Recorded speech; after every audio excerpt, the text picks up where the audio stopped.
So ayan mga bro, ayan nga, bagsak tayo dyan. Siyempre sa araw-araw natin pagmumotor, hindi naman natin may iwasan yung talagang mga ganyang pangyayari. Wala namang may kagustuhan, pero nandyan na talaga yan kasama sa araw-araw natin, hindi natin inaasahan.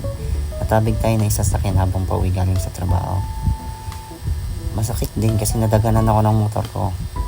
Tsaka yung pinsalang tinamo din ng motor, hindi agad siya umandar. Ginilid na lang din para hindi tayo mag-cause ng traffic sa daan. Makikita niyo dyan yung brake pedal ko yan, tabingi. Talagang ganyan talaga. Buti hindi tayo napuruhan. Tapos yung plaka ko, UP na nga, lalo pa siya na UP. Hindi muna natin ginalaw. Tapos sa sasakyan naman, scratches lang. Nabutas lang yung gulong niya kasi mababa yung motor natin. Doon tumama yung brake pedal. Kaya nabutas siya, parang tumusok siya doon sa brake. Yung brake pedal ko tumusok siya doon sa loob ng gulong. Ayan. Katapos niya dinala din kami sa barangay. May konting galos lang tayo sa braso at ginamot din naman agad. Maggalang at saka attentive yung mga tao nila. Mahuhusay at may proper training din talaga sila sa panggagamot. Pagkatapos nun ay nag-usap na kami kung paano magiging settlement namin.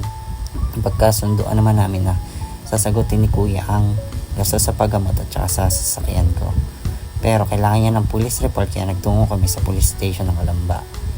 Nag-usap lang din kami doon tungkol sa mga nangyari at saka sa aming mga pagkasunduan. Pagkatapos nun, tumiretso na kami sa opisina nila para magawa ng statement. Siyempre, isaslaysay namin ang buo ang mga nangyari doon. Kwento-kwento lang kung anong nangyari, anong oras at kung saan.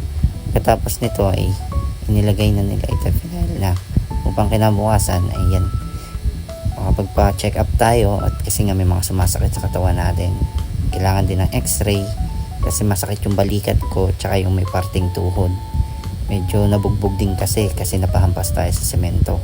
Bilis din kasi ng pangyayari pero sasagutin naman daw ni kuya yung mga bills at sinend ko din naman sa kanya lahat ng requirements. Paalala na din mga bro, doble ingat lagi sa pagmamaneho at saka maging alerto sa daan. Ride safe at ingat.